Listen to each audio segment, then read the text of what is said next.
प्रथम स्कंद में कथा आती है कि परीक्षित जब शिकार करने के लिए, आखेट करने के लिए जंगल में जाते हैं, तो फिर परीक्षित ने कलयुग को देखा है और कलयुग ने महाराज परीक्षित से ये कहा है कि द्वापर युग का अंत हो गया है और हमारे समय का शुभारंभ हो गया है, इसलिए हम आपकी शरण में आए हैं और आपकी शरण में आए हैं तो हमें आप ही कोई स्थान बता दीजिए जहां हम निवास कर सकें। तो महाराज परीक्षित ने कलयुग को प्रारंभ में 4 स्थान दिए हैं। कौन कौन से स्थान दिए हैं? द्यूतम पानम स्त्रियः सूना यत्रा धर्मश्चतुर्विधः पुनश्च याचम आनाय जात रूपमदात् प्रभुः। 4 स्थान तो महाराज परीक्षित ने अपनी तरफ से दिया था। पहला स्थान द्यूत यानी जुआ खेलना, दूसरा स्थान मदिरा का पान करना, द्यूतम पानम, तीसरा स्त्रियः, पराई स्त्रियों से संसर्ग करना, ये तीसरा। जहां ऐसा स्थान हो यानी जहां जुआ खेला जाता हो, जहां मदिरा पान किया जाता हो और जहां व्यभिचार होता हो, वेश्यावृत्ति होती हो, स्त्रियः सूना। और चौथा स्थान बताया महाराज परीक्षित ने कलयुग को हिंसा, जहां पर हिंसा होती हो, जहां दूसरों का दिल दुखाया जाता हो, ऐसे 4 स्थान बताए। इन स्थानों पर कलयुग का निवास होगा। सो कलयुग ने कहा कि महाराज हमारा परिवार बहुत बड़ा है, केवल 4 स्थान हमारे लिए पर्याप्त नहीं है, 1-2 स्थान हमें कृपा करके और प्रदान करें। तो फिर महाराज परीक्षित से कलयुग ने निवेदन किया है कि हमें एक और स्थान प्रदान करिए। और इस निवेदन के कारण उन्होंने पूछा है कि पुनश्च याचमानाय। तब महाराज परीक्षित कहते हैं जात रूपम दात्म प्रभु। इसका तात्पर्य क्या है कि महाराज परीक्षित ने 5वां स्थान दिया कि आपका निवास स्वर्ण में होगा। स्वर्ण यानी संपत्ति में होगा। कौन सी संपत्ति? ऐसी संपत्ति जो बेईमानी पूर्वक कमाया गया हो, जो ईमानदारी से कमाया जाए, उस संपत्ति में कोई दोष नहीं है। जो बेईमानी पूर्वक कमाया गया धन हो, जो बिना परिश्रम के पाया गया धन हो, ऐसे धन में कलयुग का निवास है। ये 5 स्थान महाराज परीक्षित ने कलयुग को प्रदान किए। इन 5 स्थानों में 5 विशेष दुर्गुणों का वर्णन यहां पर बताया गया है। और इन 5 दुर्गुणों से बचने के लिए ही जो सर्वोत्तम मार्ग हमारे शास्त्रों में बताया गया, वो साथियों 5 यम और 5 नियम ही बताए गए हैं। 5 यम 5 नियम में ऐसे सूत्र हैं जो इन 5 के 5 दुर्गुणों का समाधान करते हैं। ये आप जान लीजिए।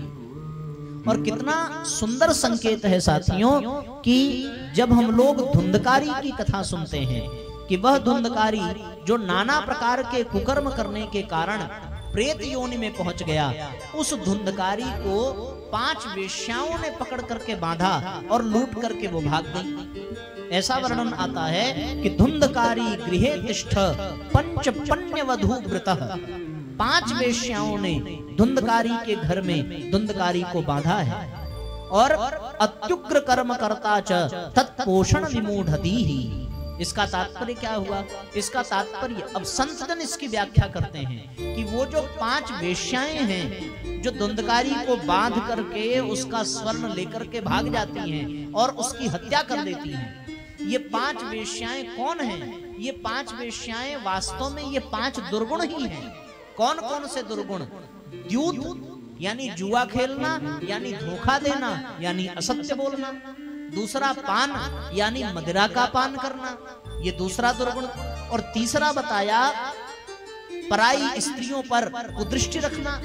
और चौथा बताया जीव की हिंसा करना। और 5वां बताया बेईमानी पूर्वक धन को अर्जित करना। ये 5 दुर्गुण बताए, और ये 5 दुर्गुण ही 5 वेश्या हैं। ये पांचों दुर्गुण धुंधकारी के भीतर थे, जिस नाते धुंधकारी दुर्गति को प्राप्त हुआ। इसकी कथा आती है। उसके पश्चात धुंधकारी को गोकर्ण महाराज ने यही भागवत कथा सुनाई, और इस भागवत कथा को सुन लेने के पश्चात उसके भीतर विद्यमान 5 दुर्गुणों के कारण उसे जो कष्ट मिला, उसने उस रूप में उसका प्रायश्चित किया, और तब जाकर के साथियों उसको मोक्ष की प्राप्ति हुई। तो फिर हमें भी मोक्ष की प्राप्ति तभी हो सकती है, हमें भी शांति तभी, सद्गति तभी मिल सकती है, जब हमारे भीतर भी ये सारे के सारे दुर्गुण नष्ट हो जाएं। और इन दुर्गुणों से बचने के लिए ही हमारे शास्त्रों में 5 यम और 5 नियम का विधान बताया जाता है। 5 दुर्गुणों से बचने के लिए 5 सद्गुणों को अपनाना पड़ेगा, और ये 5 सद्गुण जो हैं, ये 5 यम और 5 नियम के रूप में ही हमारे जीवन में हमें प्राप्त हो सकते हैं। ये 5 और 5 नियम साथियों बहुत महत्वपूर्ण है, इसे समझने की आवश्यकता है। संसार में अनेकों व्यक्ति ऐसे हैं, बल्कि यूं कह लें कि सर्वाधिक लोग ऐसे हैं जो इन 5 यम और नियमों को जानते ही नहीं हैं। जब तक हम इन 5 दुर्गुणों से बचने के लिए अपने भीतर 5 सद्गुणों को धारण नहीं करेंगे, तब तक हम अपने जीवन में कभी भी सुख शांति का अनुभव नहीं कर सकते। पहले जब विद्यार्थी गुरुकुल में जाकर के ब्रह्मचर्य आश्रम में प्रवेश करते थे, तो उन विद्यार्थियों से इन्हीं 5 और 5 यम और नियमों का अभ्यास कराया जाता था। इन 5 यम नियम का अभ्यास कराने के पश्चात फिर उनसे आसन, प्राणायाम, प्रत्याहार आदि का अभ्यास कराया जाता था, और फिर अभ्यास करते करते वो धारणा, ध्यान, समाधि तक पहुंच जाते थे। पर शुरुआत उनको 5 यम और 5 नियम से ही करनी पड़ती थी। 5 नियम का तात्पर्य क्या है? 5 नियम का तात्पर्य है 5 सद्गुणों को धारण करना, और 5 यम का तात्पर्य है 5 दुर्गुणों का त्याग करना। यही 5 दुर्गुण जिस स्थान पर कलयुग का निवास महाराज परीक्षित ने बताया, यही 5 दुर्गुण जिसके कारण धुंधकारी प्रेत बना। इसलिए यह बात आपको जानना बहुत आवश्यक है। अगर इस मर्म को हम न जान सके तो फिर चाहे जितनी कथा भागवत की सुन ले, हमें इससे रत्ती भर भी लाभ मिल नहीं सकता। ये बात सत्य है। अगर ऐसा होता तो जिस प्रकार से धुंधकारी को कथा सुन लेने के पश्चात प्रेत योनि से मुक्ति प्राप्त हो गई, सो हम तो कई बार ये कथाएं सुनते हैं, पर हमें प्रेत योनि, हमें अभी तक मोक्ष की प्राप्ति हुई नहीं, मुक्ति की प्राप्ति हुई नहीं। उसका एक ही कारण है साथियों, गंभीरता से और गहराई से विचार करने पर हम ये पाएंगे कि न्यूनाधिक मात्रा में यह 5 दुर्गुण हमारे भीतर कहीं न कहीं, किसी न किसी रूप में कम अथवा अधिक मात्रा में विराजमान है। किसी में असत्य विराजमान है, किसी में अशौच विद्यमान है, किसी में हिंसा विद्यमान है। कहीं न कहीं से कोई न कोई दुर्गुण ऐसा है जो हमारे जीवन में ऐसा रच बस गया है जिसे हम अनुभव तक नहीं कर पा रहे हैं, तो छोड़ने की तो बात ही दूर की है। में इसी बात पर मूल रूप से संकेत किया गया है। जो गंभीरता से पढ़ेगा वो इसको समझ पाएगा। आखिर ये 5-5 का ही संयोग क्यों बन रहा है, आप विचार करके देखिए। यही सारी बातें इसमें समझने के योग्य हैं। इन्हीं 5 दुर्गुणों से युक्त देवर्षि नारद ने भारत भूमि को देखा। इन्हीं 5 दुर्गुणों के कारण दुर्गति को प्राप्त धुंधकारी, और इन्हीं 5 स्थानों पर कलयुग का निवास, और इन्हीं 5 से बचने के लिए 5 यम और 5 नियम। सोचिए, सब कुछ इसी का संयोग बन रहा है, तो इसको जानना बहुत आवश्यक है। पहला दुर्गुण असत्य का है, जिसमें द्यूत आदि जितने भी कपट कर्म हैं वो सब आ जाते हैं। अपने स्वार्थ के कारण दूसरों का अहित करना और अपना हित करना, यही कपट है। अहित करके हित करना, इसी को असत्य कहते हैं। और ऐसा करने वाला व्यक्ति निस्संदेह दुर्गति को प्राप्त होता है। तो निवेदन में ये कर रहा था कि पहला दुर्गुण असत्य बोलना। दूसरा दुर्गुण क्या बताया? दूसरा दुर्गुण बताया मदिरा पान करना, यानी व्यसन करना, नशा करना, ऐसा नशा जो हमारी बुद्धि को नष्ट कर दे, जो हमारी बुद्धि को समाप्त कर दे। ये दूसरा दुर्गुण बताया। और तीसरा बताया आसक्ति, वासना, विषय भोगों के प्रति झुकाव, शारीरिक सुखों के प्रति झुकाव। अब उसको जो है वासना के रूप में दर्शाया। तो जितने भी शारीरिक सुख हैं वो सब हमारी दुर्गति के कारण हैं। इंद्रियों का जो सुख है, इंद्रियां तो केवल विषयों की ओर भागती हैं। आंखों को बार बार देखने का ही मन करेगा, कान बार बार सुनना ही चाहेंगे, और कान बार बार भजन सुनने में उतना रस उनको नहीं मिलेगा जितना कि दूसरों की निंदा सुनने में मिलेगा। ये बहुत स्वाभाविक बात है। आपके ही सामने अगर आप थोड़ा दूर बैठे हो और किसी की शिकायत की जा रही हो तो आपके कान बिल्कुल खड़े हो जाएंगे और इतनी एकाग्रता से आप सुनेंगे। अगर कहीं कुछ छूट जाए तो आप टोक भी देंगे, भैया फिर से बताइए जरा, हम सुन नहीं पाए क्या कह रहे थे। इतनी तन्मयता कथा सुनने में नहीं होती। कान को इतना रस कथा सुनने में, भजन सुनने में नहीं लगता। आंखों में, अभी आप मंदिर में दर्शन करने जाइए तो ज्यादा देर आप आंखों में दर्शन नहीं कर पाएंगे, लेकिन कोई कुछ गलत कर रहा हो और आप चोरी से उसको देखना चाहें तो आपको इतना आनंद आएगा कि पूछिए मत।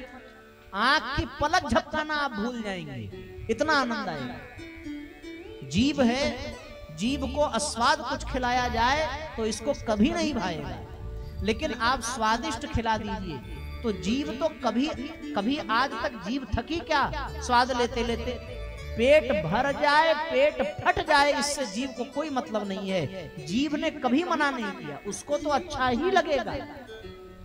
इंद्रियां विषयों की ओर ही भागती हैं। इसलिए यहां स्त्री संसर्ग का तात्पर्य, इसका तात्पर्य है वासना के प्रति मन का भागना, विषयों के प्रति मन का भागना। इसमें यह बात कही गई है।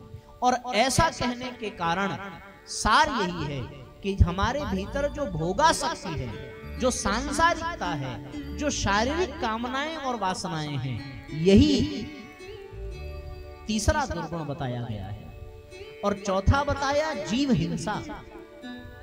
जीव हिंसा में मांसाहार का सेवन, जीव हिंसा में नाना प्रकार के जितने भी कष्ट हैं ये सब आ जाते हैं। ऐसा कोई भी कर्म, केवल कर्म नहीं, ऐसा कोई विचार जो दूसरों को कष्ट पहुंचावे उसको हिंसा कहते हैं। उसकी हत्या कर देना ही हिंसा नहीं है, उसके विचार और भावनाओं को ठेस पहुंचा देना भी हिंसा के अंतर्गत ही आता है। ये चौथा दुर्गुण है। और पांचवा दुर्गुण क्या बताया? बेईमानी पूर्वक धन कमाना, यानी दूसरे का छीन लेना। तो बेईमानी पूर्वक धन वो कमाएगा जिसमें लोभ होगा, हिंसा वो करेगा जिसमें क्रोध होगा, आसक्ति उसी में होगी जिसमें काम होगा। बात समझ में आ रही है कि नहीं? और फिर जिसमें मोह होगा वही असत्य और कपटी होगा।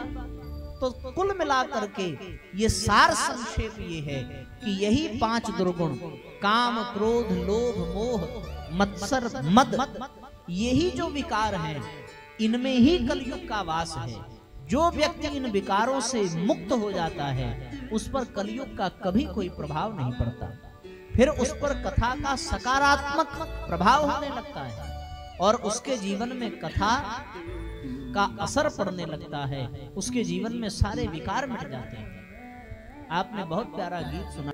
इसलिए जैसे ये पांच दुर्गुण बताए गए हैं, असत्य, मद, आसक्ति, निर्दयता, रजोगुण, इनसे बचने के लिए 5 यम ऋषियों के द्वारा प्रदान किए गए हैं।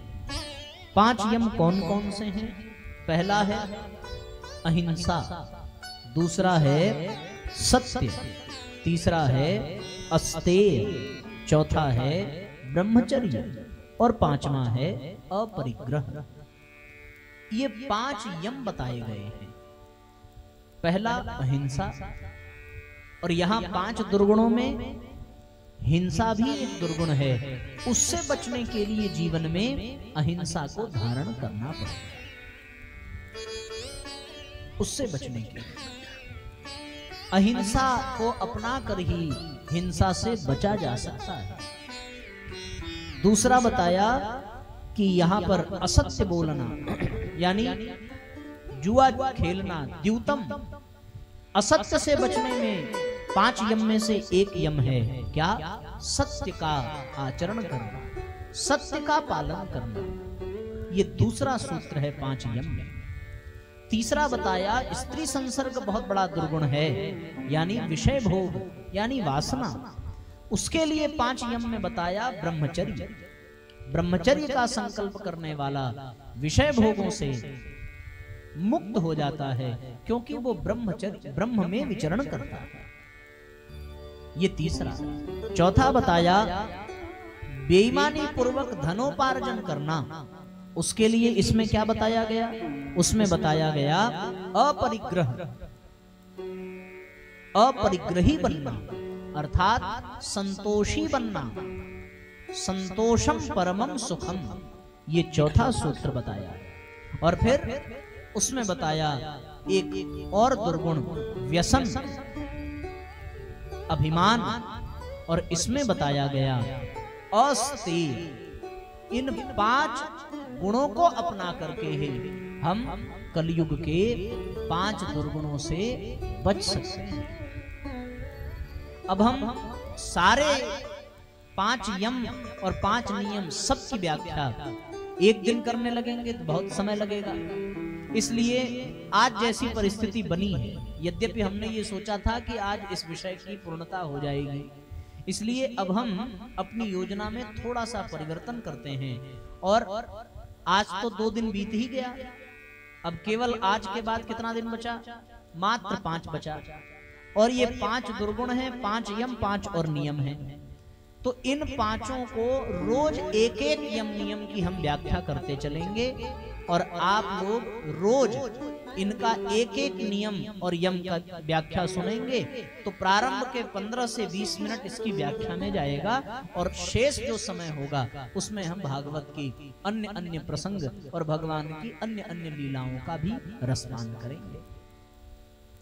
इसलिए साथियों, हम लोगों को इन 5 यम को समझने की आवश्यकता है। कौन कौन से? अहिंसा, सत्य, अस्तेय, ब्रह्मचर्य और अपरिग्रह। ये 5 यम हैं। और 5 नियम कौन कौन से हैं? पहला शौच, दूसरा संतोष, तीसरा तप, चौथा स्वाध्याय और 5वां ईश्वर प्रणिधान। ये 5 नियम हैं। 5 को छोड़ना है और 5 को ग्रहण करना है। ऐसा करने वाला व्यक्ति, जैसे किसी भी रोग का इलाज करने के लिए 2 काम अपनाने पड़ते हैं। एक काम तो अपनाना पड़ेगा कि आपको औषधि लेनी पड़ेगी, और दूसरा काम आपको अपनाना पड़ेगा कि परहेज भी करना पड़ेगा। सर्दी जुकाम हो जाए तो सर्दी जुकाम की दवा भी लेनी पड़ेगी और सर्दी ठंडी चीजों से बचना भी पड़ेगा। तो कलयुग के जो 5 दोष बताए गए हैं, इन 5 दोषों से बचने के लिए कुछ औषधि भी लगानी पड़ेगी और कुछ परहेज भी करना पड़ेगा। तो जो औषधि है उसको 5 नियम कहेंगे और जो परहेज करना पड़ेगा उसको 5 यम कहेंगे। इन 5 दुर्गुणों में आप देख लीजिए, जब इसमें स्वर्ण की बात आती है कि बेईमानी पूर्वक कमाए गए धन में क्या है? कलयुग है। तब 5 नियम में पहला नियम आता है एक संतोष, जिसमें संतोष की भावना रहेगी। वो कभी भी बेईमानी पूर्वक धनोपार्जन कर पाएगा क्या? कभी नहीं करेगा। ये बात जान लीजिए। उसमें है दुर्गुण हिंसा। इसमें बताया गया ईश्वर प्रणिधान। जो व्यक्ति ईश्वर के विधान को मानेगा, क्या वो कभी हिंसा कर पाएगा? कभी नहीं कर पाएगा। उसमें बताया गया आसक्ति, और इसमें क्या बताया गया? तप करना। जो व्यक्ति तपस्वी होगा वो क्या कभी विषय भोगों में फंस पाएगा? कभी नहीं फंस पाएगा। तप करने वाला व्यक्ति कभी विषय भोगों में फंस नहीं सकता, सच्चा तपस्वी जो होगा। और फिर उसमें क्या बताया गया? उसमें बताया गया असत्य बोलना, द्यूतम। इस असत्य से बचने के लिए इसमें क्या बताया गया? इसमें बताया गया स्वाध्याय।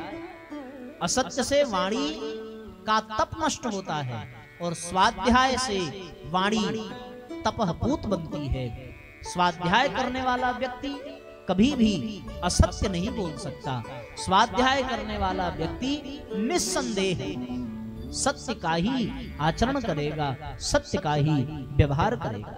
और उसमें बताया गया मदिरा आदि का सेवन करना, और 5 नियम में बताया गया कि हमें शौच यानी पवित्रता को धारण करना। जो पवित्रता प्रिय होगा वो कभी भी इस शरीर में ऐसे कोई पदार्थ नहीं जाने देगा जिससे ये शरीर अशुद्ध हो।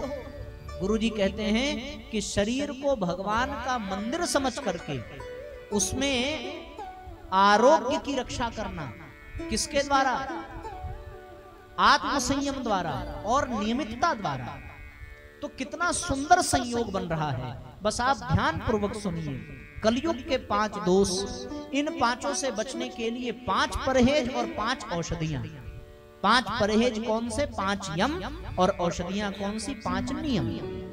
पहला दुर्गुण असत्य बोलने का, उसके लिए कौन सी औषधि बताई? उसके लिए औषधि बताई स्वाध्याय, और परहेज बताया असत्य बोलने से बचना यानी सत्य बोलना। सत्य बोलना उसका परहेज है और स्वाध्याय करना उसकी औषधि है। ये असत्य का उपाय बता दिया। दूसरा बताया मदिरा सेवन। तो मदिरा सेवन का अब इसकी औषधि क्या है? मदिरा सेवन का यानी पवित्रता को धारण करने वाला व्यक्ति मदिरा आदि मांस आदि से अपने आप को बचा करके रखेगा। पवित्रता का व्रत लेने वाला व्यक्ति मदिरा से यानी व्यसन से बचना, ये उसके लिए औषधि है। और फिर परहेज क्या है? इसके लिए परहेज है अपने भीतर अस्तेय को जन्म देना, अपने भीतर इस सद्गुण को विकसित करना। बात समझ में आ रही है? और फिर तीसरा बताया कि हमारे भीतर आसक्ति न पनपने पावे, तो इस आसक्ति का जो परहेज बताया है वो है ब्रह्मचर्य, और इसकी जो औषधि बताया है वो है तप। तप करना इसकी औषधि है आसक्ति से बचने के लिए। और फिर हिंसा, हिंसा का जो परहेज बताया वो है अहिंसा, और इसकी जो औषधि बताई वो है हिंसा से बचने के लिए ईश्वर प्रणिधान, जो अभी हमने आपको बताया।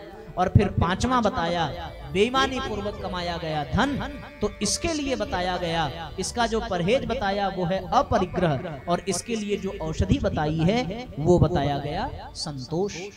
तो यही 5 नियम और 5 यम। 5 यम अहिंसा, सत्य, अस्तेय, ब्रह्मचर्य, अपरिग्रह, और 5 नियम बताए गए शौच, संतोष, तप, स्वाध्याय, ईश्वर प्रणिधान। इन 10 को यदि आप अच्छे से समझ लेते हैं तो फिर आप कलयुग के इन 5 दुर्गुणों से निस्संदेह बच जाएंगे, जिसमें महाराज परीक्षित की आज्ञा से कलयुग निवास करता है। यही भागवत के प्रथम स्कंद का सार हम आपको बता रहे हैं। पूरी कथा सुन लेने के पश्चात भी यदि हम इस निष्कर्ष पर न पहुंच सके तो फिर बात बनेगी नहीं। प्रथम स्कंद की मुख्य कथा ही यही है कि कलयुग को 5 स्थान महाराज परीक्षित ने दिया, तो ऋषियों ने उन 5 स्थानों से बचने का उपाय भी हमें प्रदान कर दिया। हम 5 स्थानों की तो चर्चा कर लेते हैं भागवत में कि कलयुग यहाँ यहाँ निवास करता है, पर उससे बचने की चर्चा हम लोग भागवत में नहीं कर पाते। परम पूज्य गुरुदेव की प्रेरणा से उससे बचने का उपाय और उसकी व्यवस्था 5 यम और 5 नियम में यहाँ बताई जा रही है, जिसे हमें अपने भीतर हृदयंगम करना चाहिए। तो हम 1 यम और 1 नियम की व्याख्या प्रतिदिन करेंगे। आज के बाद 5 दिन शेष रह जाते हैं, और 5 दिन जब शेष हैं तो 5-5 की चर्चा हो जाएगी, और बाकी चर्चा के पश्चात जो है कथा का क्रम भी पूरा हो जाएगा। तो कथा